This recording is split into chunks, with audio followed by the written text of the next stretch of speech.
UFC 313 has been announced, and what an exciting card it seems like it's going to be on paper.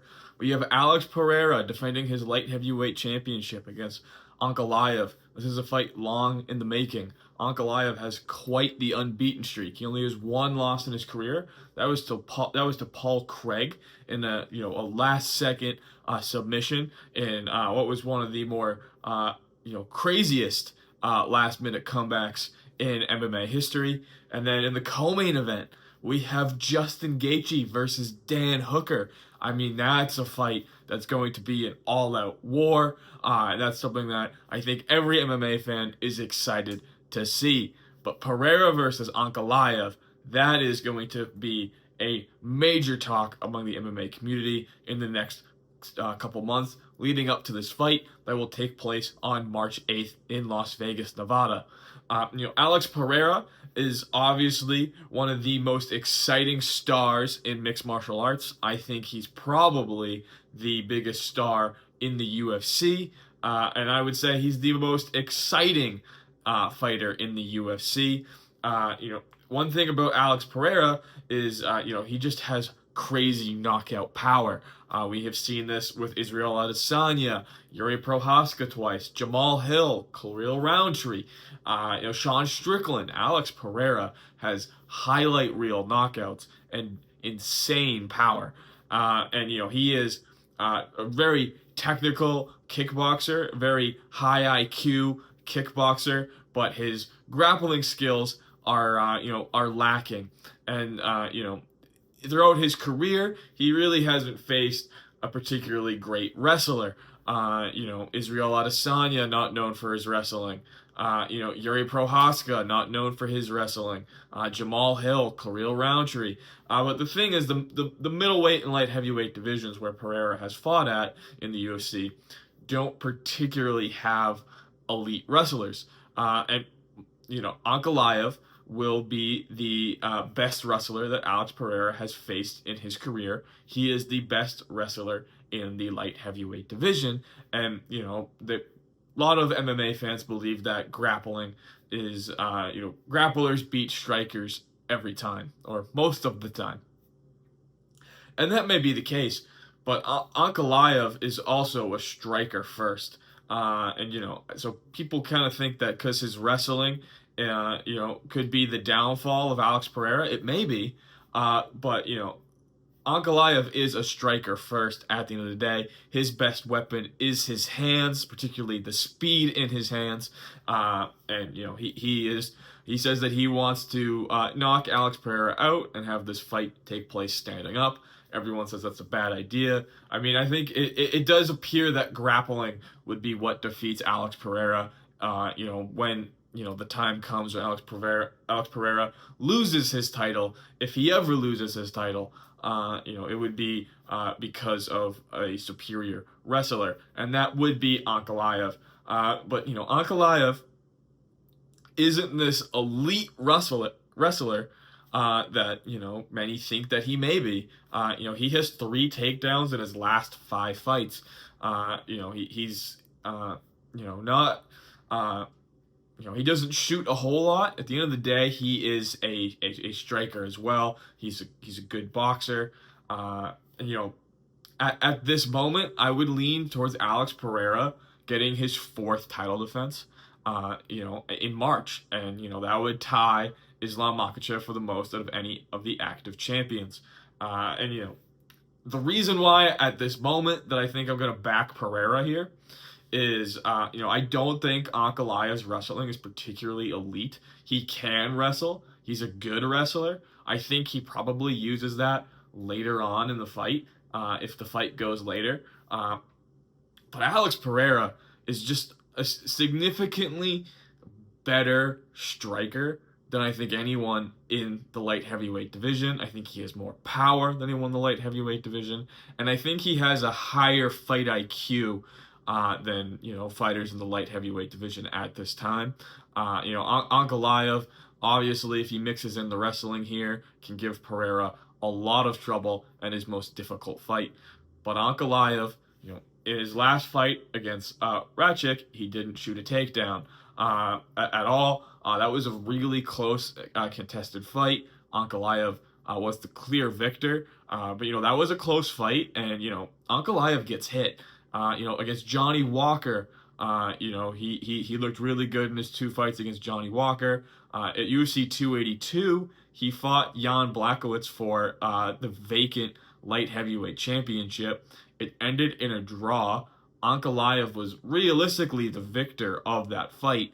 But I think the issue here is that he also got compromised a lot in those middle rounds with some severe punishing leg kicks from Blachowicz.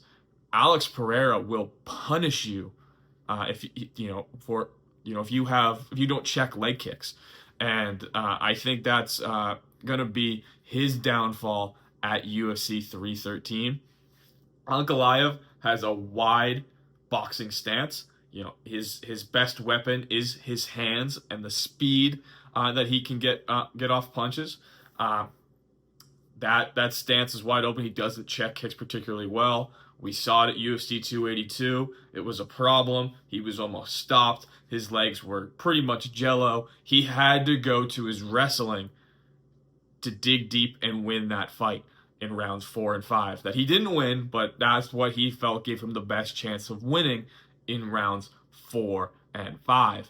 And realistically, it probably was the only way he could win, and it's probably going to be the same story at UFC 313. The difference being, if Alex Pereira compromises you, he will finish you. Ankalaev he has very good wrestling. He can keep you down, and we know that from UFC 282 against Blachowicz. But that was a boring fight. He got the draw, and he had to work his way back up. He's fought Johnny Walker twice since. He has, a no contest in there, a highlight reel knockout in those 2 matches with Johnny Walker, and then, the Ratchik fight at UFC 308, in which he looked pretty good in the stand-up, but he didn't look dynamic enough where you'd think Alex Pereira is going to have trouble with him in the stand-up game. I think eventually Pereira's leg kicks will wear him down like they do with everybody else. And I think it has potential to look very much like Pereira versus Prohaska, where just those leg kicks compromise, Ankalaev late in the fight, and he eventually finishes the fight.